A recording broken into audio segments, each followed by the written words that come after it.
Oke, halo semua, kembali lagi bersama Billy di sini dan kali ini saya ingin mereview Huawei P20 Pro. Nah, Huawei P20 Pro ini merupakan HP flagship dari Huawei yang baru saja dirilis tanggal 28 Juni 2018 kemarin. Dibanderol dengan harga 12 juta rupiah, sebenarnya apa aja sih yang bisa dilakukan oleh HP ini? Yuk kita cari tahu. You said the same thing I told ya. My eyes are clear, there's no secret.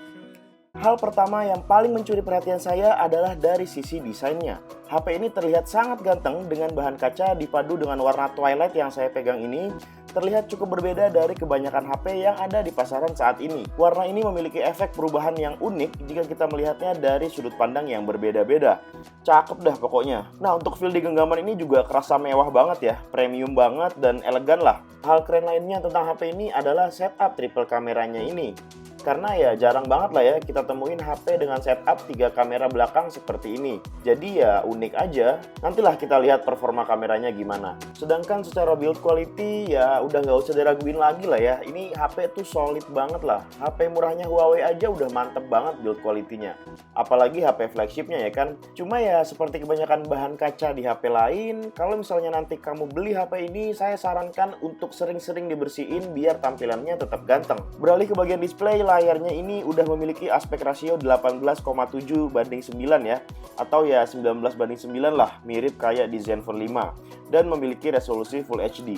Saya sebenarnya nggak memiliki keluhan karena resolusi ini saya rasa sudah sangat cukup dan tentunya akan lebih menghemat daya dibandingkan dengan layar yang memiliki resolusi lebih tinggi. Layarnya ini juga cakep, enak dipandang, dan viewing angle-nya juga luas. Sensor sidik jarinya yang ada di bawah sini bikin HP ini ada dagunya ya di bagian bawah. Sedangkan untuk bagian atasnya sini ada notch-nya untuk menempatkan sensor proximity, kamera depan, dan earpiece yang sekaligus jadi speaker karena HP ini udah dual speaker. Untuk performa dual speakernya sekalian aja deh ya, nih coba kalian dengar sendiri.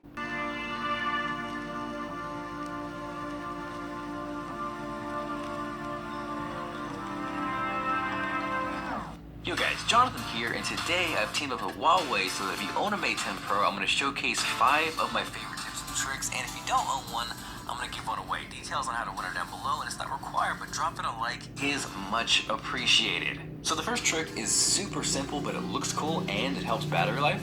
The Mate 10 Pro has a massive 4,000 mAh battery, which is crazy to begin with. You have a couple different power saving modes, but a small simple tweak if you dive into the... Nah, gimana tuh untuk performa dari dual speaker yang ada di HP ini? Kasih tahu saya pendapat kalian tentang dual speaker dari Huawei P20 Pro ini di kolom komentar ya. Oke, sekarang kita omongin lagi soal notch-nya ini ya. Kalau soal notch ini, untungnya bisa disembunyiin ya notch-nya. Jadi buat kamu yang nggak suka sama notch, ya monggo aja disembunyiin. Tapi ada satu catatan kecil aja nih di fitur full screen-nya. Jadi tuh kayak belum optimize gitu sama notch-nya. Karena saat dipakai nge-YouTube, jadi tuh dia kayak nggak full screen 100% gitu ya sampai ke pojokannya. Kayak kepotong gitulah, seolah-olah notch-nya itu saya lagi hide, padahal enggak loh. Terus juga kalau kita buka Instagram terus mau story, lah ini atasnya kepotong gini ya. Tapi ini sebenarnya isu minor sih, dan semoga nanti bisa diperbaiki oleh Huawei melalui software update. Nah, berbicara tentang software, berjalan di Android 8.1 Oreo dengan kustomisasi UI khas Huawei, yaitu EMUI atau MUI versi 8.1. HP ini memiliki performa yang sangat kencang di penggunaan sehari-hari. Performanya halus, cepat, dan stabil. Ada juga beberapa fitur fungsional, diantaranya ada Face Unlock, Split Screen, App Twin, ada juga fitur Phone Manager yang fungsinya mirip fitur security-nya yang ada di Xiaomi, yang bisa melakukan berbagai optimisasi dan juga permission. Home screen-nya juga bisa diatur mau pakai app drawer atau enggak. Terus ada juga dark mode gini untuk di bagian setting, dan masih banyak fitur-fitur lainnya yang pastinya akan membuat kamu bisa lebih punya banyak opsi untuk memaksimalkan fungsi dari HP ini. Beralih ke sektor performance, menggunakan prosesor buatan Huawei sendiri yaitu Kirin 970 dipadukan dengan RAM sebesar 6GB dan storage sebesar 128GB. Performa secara keseluruhan dari HP ini saya kategorikan sangat lancar dan ngebut banget untuk buka apps, untuk multitasking, untuk buka aplikasi sosial media. Semua berjalan dengan sangat lancar tanpa ada delay atau lag sama sekali. Performanya ya khas HP flagship lah. Begitupun juga kalau main game berat. Semua di setting high dan gak ada masalah ya. Nyaman banget lah pokoknya buat main game. Apalagi ditambah dengan kokoh dan solidnya build quality dari HP ini, jadi betah berlama-lama memegang HP ini. Beralih ke sektor kamera, ini dia nih fitur yang menurut saya harus kita highlight di sini.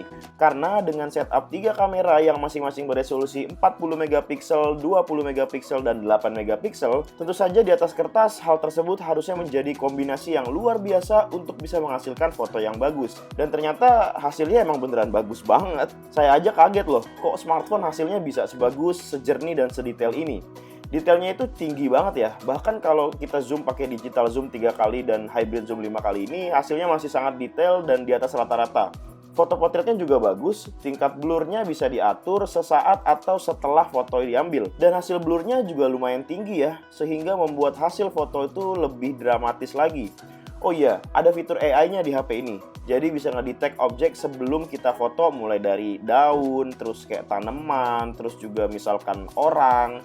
Dan sebenarnya kalau dilihat sih, kalau pakai AI itu hasilnya kayak ditinggiin dikit gitu ya, dari sisi kontras dan saturasi warnanya dan juga struktur objeknya.